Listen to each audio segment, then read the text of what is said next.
Hi, I'm Bruce, and this is a demonstration on how to use the HP41CX emulation calculator to perform petroleum engineering calculations. First, go to www.hp41.org, and here you'll find a lot of excellent programs and emulators for the HP41CX. The next thing to do is navigate to the library page, and then find under Development and Software the emulators. Once you've found the emulators, you need to download the zip file, which will contain the program which installs the emulator onto your computer. It's also important to go to the website by the creator of the emulator, as that's the only place that you'll find the simulated printer which you'll need to gather the information that you calculate. Again, you'll download a zip file, and you'll need to extract this zip file into a folder so that you can use the program from it. This demonstration uses the V41.9A version of the emulator. The other files shown there we'll explain in just a bit. Once you've clicked the executable file and installed the emulator, you'll find a desktop icon that you can start up the calculator with. This is what the calculator looks like. And when you go across the menu at the top, you'll find a number of different options that'll be explained throughout this demonstration. The next step is to use the menu to go to File and then Edit. And this will bring up the modules and the emulator that's installed. There are various versions of the 41C that you can install. This one has the CX version. And it also has the Petroleum fluids pack, and then also the printer emulation module. Now these modules are basically plugins that you would have used on a physical calculator, which installed as plugins on the emulator. The next step is to get the user code program from the Reservoir engineering manual by Daniel Nathan Meehan and Eric Vogel. You can find the Reservoir engineering codes under the HP41.org site. These codes are provided as text files, which you'll have to compile using one of the utilities from the site. But once compiled, they'll be in the form of a raw format, and that will be loaded into the calculator.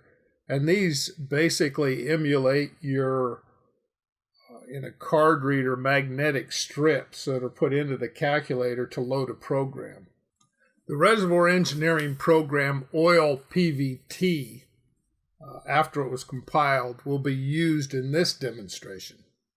After the programs are compiled, you can go to File, Get User Code, and load the raw files that you've compiled into the calculator. It's important to note that the calculator emulates the original, and therefore it does not have sufficient registers to have too many programs in at the same time. So you may have to remove one program to load another and use it.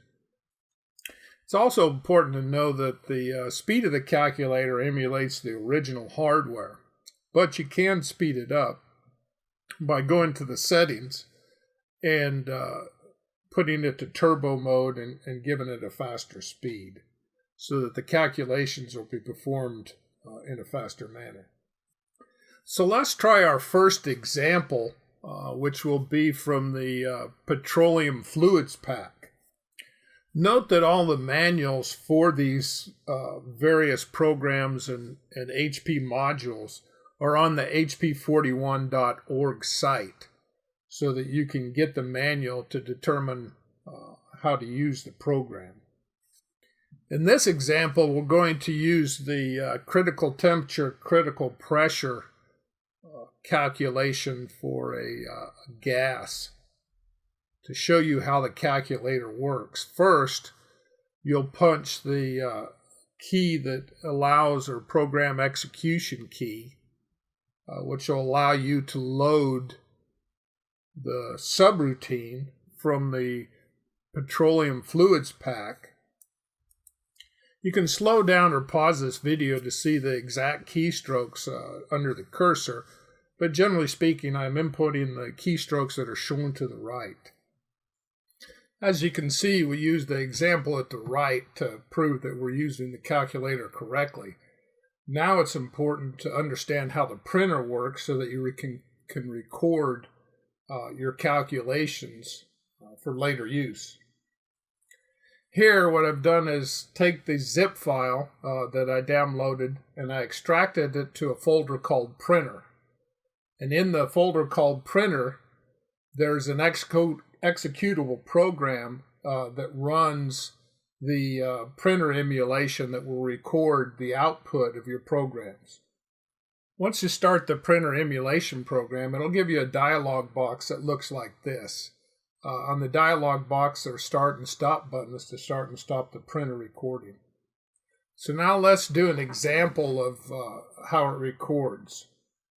As you see here, I'm inputting the keys to do the petroleum pack calculation for critical temperature and pressure, but nothing's happening on the printer, primarily because the printer was started after the calculator, and therefore the calculator does not know it's on. So let's turn the calculator off, turn on the printer, and then turn the calculator back on. And all of a sudden, now that we do the calculations, you can see that they're working and recording each of the printouts as you key them in. It prints out the results. Once you finish the calculations and the printer has captured them, it's important to go to the printer and select the text that's been highlighted there and copy and paste it into a text file as shown here so that you can save it and analyze it. If for some reason you still can't get the calculator to work, it's probably because the calculator has a flag set to print or not to print. If you go to the operating manual and look under printer operation, you'll find that you need to set flag 21. And here's a view of the operations manual and the calculator and how to set flag 21 so that if the printer is on, it will print, and if it's not on, then the calculator will pause between each calculation to allow you to write them down. Now that you're able to record your calculations and keystrokes input and output, let's move on to the reservoir engineering problem, which also uses the same critical temperature, critical pressure calculation from the petroleum fluids pack. As you can see here, we execute the TCPC program, and following that, using the results that are sitting on the register, we execute the OILtd program. And the steps for doing this are shown on the right. And also, as I said before, if you slow down the video, you'll be able to, and move through each of the keystrokes, you'll be able to see how this is done.